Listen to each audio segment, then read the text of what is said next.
Lakshmi Srinivasa jewelleries proprietors Duggi Srinivasarao, Duggi Abhinay, IT hub ఎదురుగా Yellandu cross road, Khammam. నమస్తే sir, మీ పేరు? శంకర్. ఓకే, మీరు ఇక్కడ యూనియన్ ప్రెసిడెంటా? ప్రెసిడెంట్ అమ్మా. ఓకే సార్, అసలు ఈ బంద్ ఎందుకు, కారణం ఏంటి? దేశవ్యాప్తంగా బంద్ ప్రకటించాం. కారణం ఏంటంటే సెంట్రల్ జీవో తీసుకొచ్చారు, అది మోటార్ వాహన వెహికల్ కి వ్యతిరేకంగా ఉంది. దానివల్ల అందరికీ ప్రాబ్లం అవుతుందని చెప్పేసి దేశవ్యాప్తంగా బంద్ ప్రకటించాం. ఈ ర్యాపిడోలు, ఊబర్లు కూడా అసలు ఆటో ఉచిత బస్సులు పెట్టిన తర్వాత ఆటో ప్రయాణికులు కడుపు కొట్టేట్టుంది. వీటి వల్ల ఇంకా ఇబ్బంది అవుతుంది. అవి కూడా తీసేయాలని చెప్పి మా విన్నపం. మీ డిమాండ్స్ ఏంటి సార్ ప్రభుత్వానికి? మన స్టేట్ గవర్నమెంట్ మిగతా 2 రాష్ట్రాల్లో కూడా తీసేసినట్టు ఇక్కడ ర్యాపిడోలు తీసేయాలని చెప్పేసి మెయిన్ గా మన గవర్నమెంట్ కోరుతున్నాం. సెంట్రల్ గవర్నమెంట్ జీవోని కూడా ఇంప్లిమెంట్ అవ్వకుండా చూడాలనేది మా ముఖ్య ఉద్దేశం. ఇంకేమైనా డిమాండ్స్ ఉన్నాయా ప్రభుత్వానికి మీ నుంచి? ఆటోకి సంక్షేమ బోర్డు ఒకటి ఏర్పాటు చేయాలి. అదే రకంగా ఏదైనా యాక్సిడెంట్ లో ఏదైనా జరిగితే, మరణం సంభవిస్తే వాడికి బీమా కూడా కల్పించాలని, 10 లక్షల బీమా ఎక్స్గ్రేస్ ఇవ్వాలని చెప్పేసి కోరుతున్నాం. అంటే ఇప్పుడు బంద్ చేస్తున్నారు కదా, మరి ప్రజలకు ఇబ్బంది అవుతుంది కదా? మా సమస్యలు కూడా తెలుసుకోవాలి కదా. బంద్ చేయకుండా అంటే సామరస్యంగా చేస్తే ఏది కాదు, తెలియాలి. దేశవ్యాప్తంగా బంద్ కాబట్టి ఒక రోజుతో ఇబ్బంది అనేది ప్రజల ఇబ్బందులు చూస్తూనే ఉన్నాం. కాబట్టి మా ఇబ్బంది కూడా వాళ్ళకి అర్థం అవ్వాలన్న ఆలోచనతోనే చేస్తున్నాం.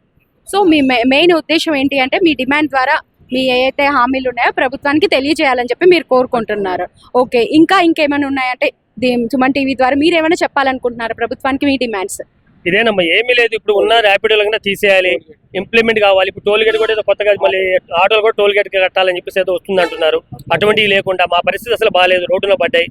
కాంగ్రెస్ గవర్నమెంట్ వచ్చిన తర్వాత చేయాల్సిన 12,000 ఇస్తామన్నారు, ఆ హామీ ఇంతవరకు నెరవేరలేదు. ఉచిత బస్సుల వల్ల చాలా వరకు రోడ్డున పడ్డాం. ఇటువంటివన్నీ దృష్టిలో పెట్టుకొని అవన్నీ రద్దు చేసి మమ్మల్ని కూడా మనుషుల్లా భావించి మాకు కూడా కొంచెం సదుపాయాలు కల్పించాలనేది మాకు కోరిక. ఉచిత వైద్యం కూడా అందించాలి. ఉచిత వైద్యం అందులో మా పిల్లగాళ్ళకి బళ్ళు కూడా చేపించాలి. ఇప్పుడు మాకు ప్రభుత్వం ఉన్నప్పుడు మేము ఆటోల నుంచి తరపు నుంచి మా ఆటోలు కావాలంటారు, మేము సహకరిస్తాం. కానీ మాకు సహకరించేది ఎవరు లేరు. దానికి మరి మీరు మాకు రెస్పాన్స్ ఏంటి? సో ప్రభుత్వం మీకు సహకరించట్లేదు అంటారు? సహకరించట్లేదు.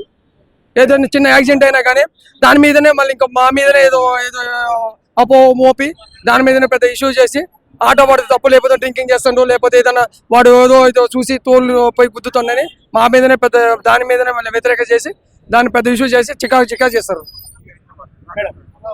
మాకు ఫైనాన్స్ వాళ్ళ వల్ల కొద్దిగా ఒత్తిడి ఉంది. ఆ ఫైనాన్స్ కూడా ప్రభుత్వం దాన్ని తీసుకొని మాకు కొంత నిధులు కేటాయించాలి, పర్మిట్ నిధులు కేటాయించాలి. ఇన్సూరెన్స్ కూడా 10,000 చేశారు. ఆ ఇన్సూరెన్స్ కూడా కొంచెం తగ్గించాలి. ఇన్సూరెన్స్ కూడా 10,000 ఉంది, కొంచెం తగ్గించాలి.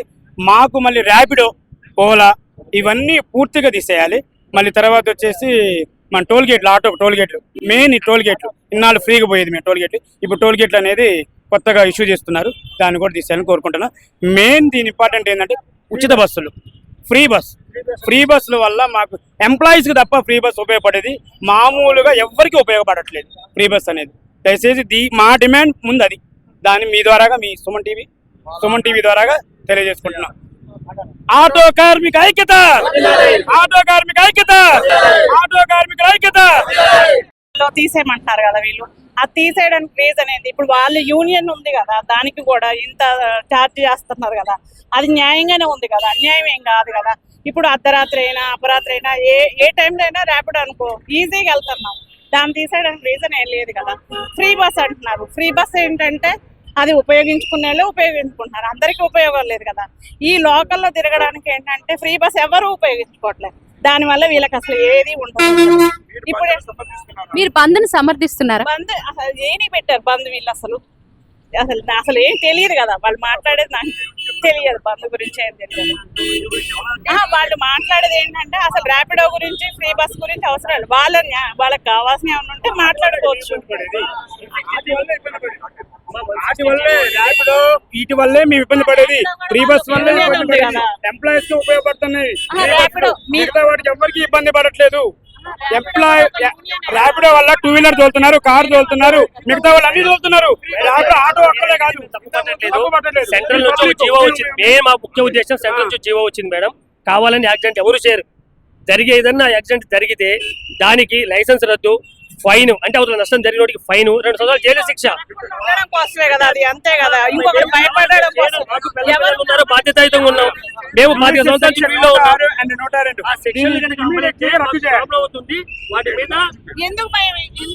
ఎందుకు భయపడుతున్నారు?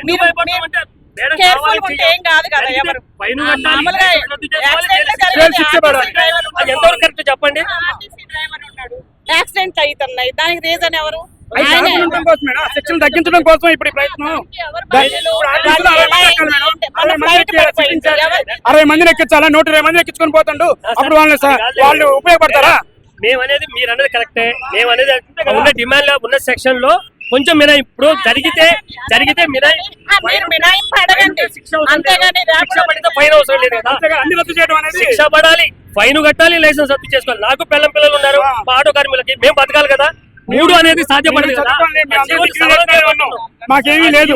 కొంచెం నేను డిగ్రీ మీ అందరూ డిగ్రీ చేసిన వాళ్ళమే. మీరంతా మినహాయింపుగా మాట్లాడుకోవాలి, అంతేగాని ర్యాపిడో తీసి వాళ్ళ పొట్టగొట్టకూడదు కదా మీరు. వాళ్ళది కూడా కొట్టగొట్టడం అంటే మిగతా 2 రాష్ట్రాలు తీసేశారు మేడం. వాటి వల్ల మాకు ఇబ్బంది అవుతుంది. ఫ్రీ బస్సులు అంటే మీరు అన్నారు సిటీ లోకల్ లో చేస్తే మీ యూనియన్ ర్యాపిడోకి అడ్డాలకు సంబంధం లేదు మేడం. మీ అడ్డాలో ర్యాపిడో తోలం. ఇప్పుడు ఎవరైనా బతుకు తెరువు కోసం కొత్తగా సాఫ్ట్వేర్ ఇంతకుముందు ఉందా? దీని మీద కూడా మేము ఏమంటున్నాం అంటే ర్యాపిడో తీసేయమని అడగట్లేదు, గవర్నమెంట్ దే పెట్టమంటున్నాం యాప్. మేడం ఎక్స్క్యూజ్ మీ సంక్షేమ నిధిని తయారు చేయమంటే మేడం ఎక్స్క్యూజ్ ఒక మాట, ర్యాపిడో తీసేయమని అడగట్లే, అది ఎక్కడో చెప్పేదేనండి. జరిగింది. ర్యాపిడో తీసేయమని అడుగుతున్నాం. దేనికి అంటున్నారా? అది ఎక్కడో కూర్చొని ముంబైలో కూర్చొని ఆ సంస్థ నడిపించుకుంటూ డబ్బు సంపాదించుకుంటున్నారు. దాన్ని స్టేట్ గవర్నమెంట్ యాప్ పెట్టి ఎక్కడికి ఎంత రేట్ అనేది ఏర్పాటు చేసి దాని వల్ల వచ్చే రూపాయి మన గవర్నమెంట్ కి వస్తుంది. గవర్నమెంట్ హాస్పిటల్ లాగా 20 రూపీస్ చార్జ్ చేస్తున్నారు. అదేంది వాళ్ళ ఏంది ఇక్కడ 10 రూపీస్ చార్జ్ చేస్తున్నారు. మరి సేఫ్ సైడే కదా అది. సేఫ్ సైడ్ అంటే మేడం ఇక్కడ నలుగురు ఉంటే పోతాం మేము కూడా.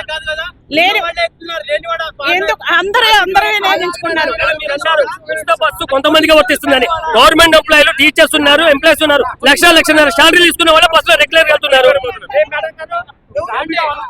చెప్తున్నారు కొంచెం లేట్ అయితే ర్యాపిడో క్యాన్సిల్ చేస్తున్నారు. మేమే ఉరికి వస్తే మీ ఇంటికాడ మళ్ళీ తిరిగి వస్తున్నాండి. మాకు అప్పుడు గ్యాస్ పోతుందండి. Rapido central government state government పెట్టమంటున్నాం మేడం. సార్ ర్యాపిడో కూడా ఇప్పుడు చేసేది ఆటో డ్రైవర్సే కదా.